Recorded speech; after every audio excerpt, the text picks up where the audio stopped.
ယောဂီတွေကိုအစီအစဉ်တိုင်းဆိုပြီးအခြေခံစပြီးသင်ပေးလိုက်တော့စိတ်ငြိမ်စေရအောင်ပြုကျင့်တယ်ဆိုတဲ့ပထမမူလလုပ်ငန်းကနေပြီးတော့သဘာဝလေအာယုံကိုအလိုလိုသိတဲ့စိတ်စဉ်တွေဖြစ်ပြီးသဘာဝလေအာယုံကိုသိနေတဲ့စိတ်ကိုသာတတိထားစောင့်ရှောက်ပြီးတမာရီထူထောင်တဲ့လုပ်ငန်းခွင်တွေကိုယောဂီတွေက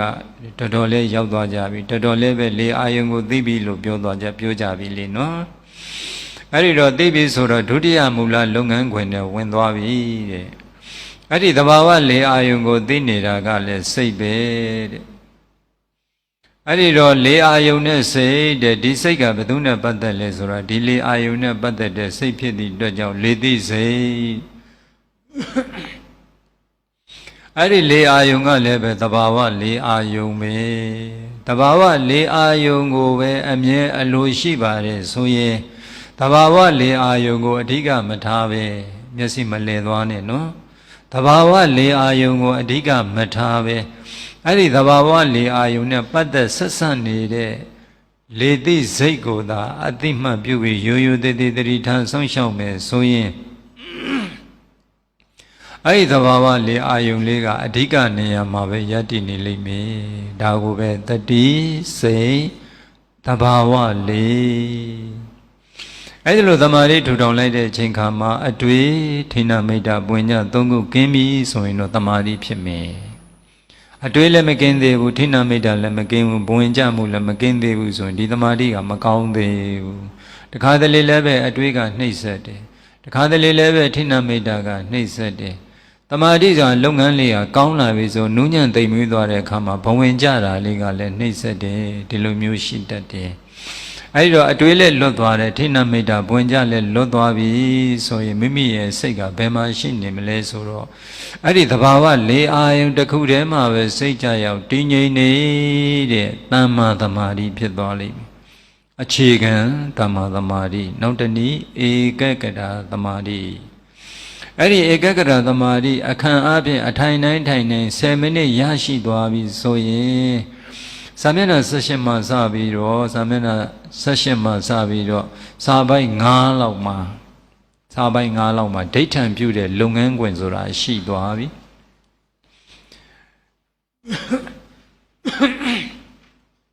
တဘာဝလေအာယုံကိုသိနေတဲ့စိတ်ကိုတတိထားဆုံးရှောက်ပြီးတမာရီထူထောင်လိုက်တဲ့အချိန်ခါမှာအတွေ့ထိဏမိတ်တာပွင့်ကြသုံးခုကင်းပြီးတဘာဝလေအာယုံတစ်ခုလေးပေါ်သို့စိတ်ကြရောက်တည်ငြိမ်နေတဲ့ဧကဂရသမာဓိဖြစ်သွားပြီဆိုရင်ဒိဋ္ဌံပြုလို့ရပြီဒီလေအာယုံမှာ15မိနစ်ကင်းသုံးကင်းပြီးဧကဂရသမာဓိဖြစ်ခြင်းနဲ့ဖြစ်စေရမယ်လို့ဒိဋ္ဌံပြုပြီးတော့ဒုတိယမူလလုပ်ငန်းဖြစ်တဲ့တဘာဝလေအာယုံကိုသိနေတဲ့စိတ်စဉ်ကိုသာတတိထားဆုံးရှောင်ပြီးတော့တမာတိထူထောင်မှာအနာယူပါတဲ့နော်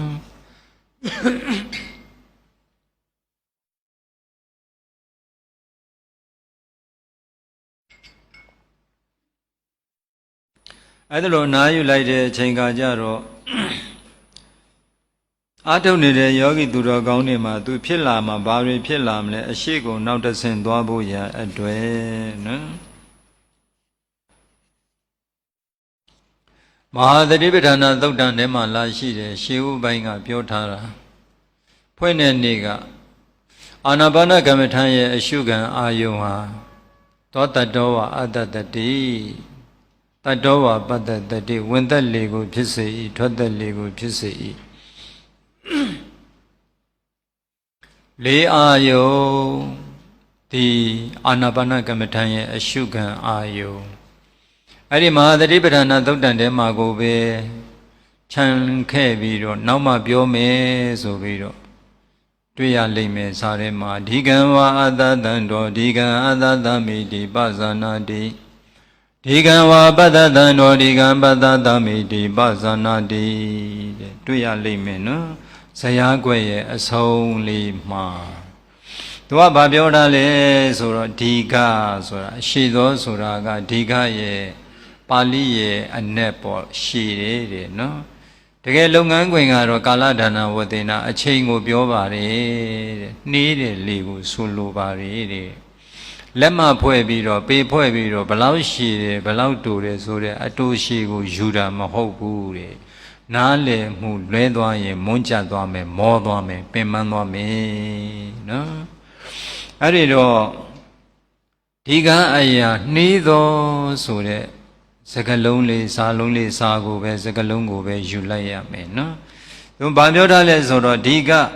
နှီးသောသဘာဝလေးအာယုန်နဲ့ကြုံတွေ့တဲ့အချိန်ခါမှလည်းပဲမြန်အောင်မပြုတ်ခြင်းပဲနှီးသောသဘာဝလေးအာယုန်ကိုသိနေတဲ့စိတ်စဉ်ကိုသာတတိထားစောင့်ရှောက်ပြီးတမာရီထူထောင်ပါဘာကြောင့်နှီးသွားလဲဆိုတော့တမာရီဖြစ်ပြီတခါတလေစထိုင်တိုင်းချင်းမှာပဲလေးလေးနဲ့ရင်းနှီးတဲ့ကိုကနှီးသွားတာရှိတယ်ဒါမြဲမြဲဆန်းဆန်းတမာရီဖြစ်နေတာရှေးဥပိုင်းခန္ဓာကိုယ်ကိုဖြည့်လျှော့တယ်ခန္ဓာကိုယ်နဲ့စိတ်ကိုအနားပေးလိုက်တယ်အဲ့ဒီမှာကိုကစိတ်ကတော်တော်ငြိမ်သွားပြီအတ္တတပတ္တတစိတ်တသမုဋ္ဌာနာပါစိတ်ငြိမ်တော့နှလုံးငြိမ်တယ်ခန္ဓာကိုယ်နဲ့စိတ်ကိုအနားပေးမျက်လုံးကိုအိပ်ပျော်သောမျက်လုံးကဲ့သို့အနားပေးလိုက်တယ်ဆိုတဲ့ဟိုကတော်တော်လေးငြိမ်သက်သွားပြီနောက်တစ်ဆင့်မတွေးအောင်စိတ်ကိုတတိထားဆုံးရှောင်ပြီးနေလိုက်တော့မကြခင်တွေးမှနှေးပြီးနူးညံ့သိမ်မွေးတဲ့လေအာယုံလေးစရတယ်လေအာယုံလေးနဲ့နေတော်လေအာယုံတိုးတက်တဲ့လေအာယုံလေးနဲ့ယဉ်နီခွင်စရထိုင်ခြင်းမှာတခါတည်းခြေလမ်းတွေနဲ့အများကြီးလမ်းလျှောက်ပြီးတော့လှေကတစ်တွေတက်ပြီးတော့တရားကိုကောက်ထိုင်လိုက်မယ်ဆိုရင်ထိုင်နေကြယောဂီတွေဆိုမျက်စိမိတ်လိုက်တာနဲ့လေအာယုံတွဲသိတာတွေဒါမျိုးဖြစ်လာတယ်နောက်ပိုင်းမျက်စိမိတ်လိုက်တာနဲ့ဘာလို့ရမလဲဆိုတာစိတ်ကသိနေတယ်သူကြက်စားရစကြက်ဖြစ်နေတယ်လေအာယုံစီပြေးဝင်သွားတယ်အဲ့ဒီချိန်ခါမှာစိတ်ကမငြိမ်သေးဘူးလေလှေကတဲ့ဒီတက်တန်းနဲ့ဟိုလျှောက်ဒီလျှောက်နေဆိုတော့နှလုံးကမငြိမ်သေးဘူးဖြစ်စိတ်ကလည်းမငြိမ်သေးတော့ဖြစ်ပေါ်တာလေလေအာယုန်တွေကလည်းမြန်နေအောင်မယ်ယုံရင်ကြမ်းတမ်းနေအောင်မယ်အဲ့ဒီလေမျိုးကိုမယူခြင်းနဲ့အောင်တမာတိထူထောင်လို့မကောင်းတမာတိထူထောင်လို့မကောင်းသူကဒါကြောင့်မို့လို့ခန္ဓာကိုယ်နဲ့စိတ်ကိုအနာပေးလိုက်ပါစိတ်ငြိမ်စိတ်မျက်လုံးကိုလည်းအိပ်ပျော်သောမျက်လုံးကဲ့သို့အနာပေးလိုက်အနာယူလိုက်ပါစိတ်ငြိမ်စိတ်အောင်ပြုခြင်းမှာမိမိရဲ့စိတ်ကိုဖြစ်ပြီးဖြစ်စေဖြစ်လက်တန်သောသက်ရှိတတ်မဲ့အာယုန်တွေစီရောက်ရောက်မသွားအောင်မတွေးမိအောင်တတိထားဆောင်ရှောက်ပြီးစိတ်ငြိမ်စိတ်အောင်ခိတ္တခဏနေလိုက်တာနဲ့နေပြီးနုညံ့သိမ်မွေးတဲ့လေအာယုန်လေးနဲ့ယဉ်နီခွင့်ရသွားအဲ့ဒါသမာဓိထူထောင်လို့ကောင်းသွားပြီအဲ့ဒီနေသောသဘာဝလေအာယုန်ကိုသိနေတဲ့စိတ်ကိုသာတတိထားဆောင်ရှောက်ပြီးပေါ့ပေါ့ပါပါလေးပဲရှင်းရှင်းကလေးပဲသွားမှာပဲ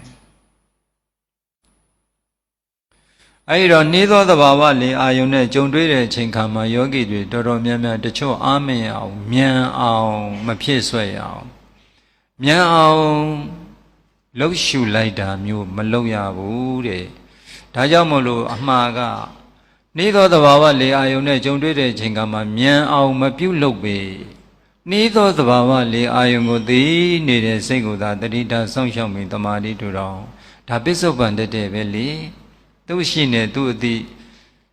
ရှိတာလေးနဲ့ရောက်ရဲတင်းနေနေအောင်အဲ့ဒီလေကိုသိနေတဲ့စိတ်ကိုပဲတတိထားဆောင်ရှောင်ပြီးတမာတိထူထောင်မြန်အောင်လို့မစီမံပါနဲ့ဟုတ်ပြီလားနောက်တစ်ခုရတ္တတဲ့ရတ္တံဝါသတံတောရတ္တံအတ္တမိတိပဇာနာတိရတ္တဝါပတ္တံတောရတ္တံပတ္တမိတိပဇာနာတိတဲ့မြန်နေတိုးရဲဆိုတာကမြန်နေကာလဒနာဝသေနဖြတ်သွားဖြတ်လာတူထောင်းတဲ့အချိန်ကလေးလှင့်လှင့်မြန်မြန်ဖြတ်သွားဖြတ်လာဖြစ်နေတယ်စိတ်လှုပ်ရှားသွားတာစိတ်လှုပ်ရှားသွားတာတို့အတွေးတွေခက်စိတ်စိတ်ဝင်သွားတာတို့ဆိုရင်စိတ်လှုပ်ရှားသွားပြီစိတ်လှုပ်ရှားသွားပြီဆိုရင်တော့ဒီဝင်လေထွက်လေကမြန်သွားတယ်ယုံရင်ကြမ်းတမ်းတယ်မြန်သွားတယ်မြန်နေဆိုတာကအဲ့ဒီမှာသိနေတဲ့နေရာလေးစိတ်ကလေးခံစားပြီးစိတ်တည်နေတဲ့နေရာလေးစိတ်ကဒီလေအာယုံမှာပဲတည်နေတော့စိတ်ကသိနေတယ်လေ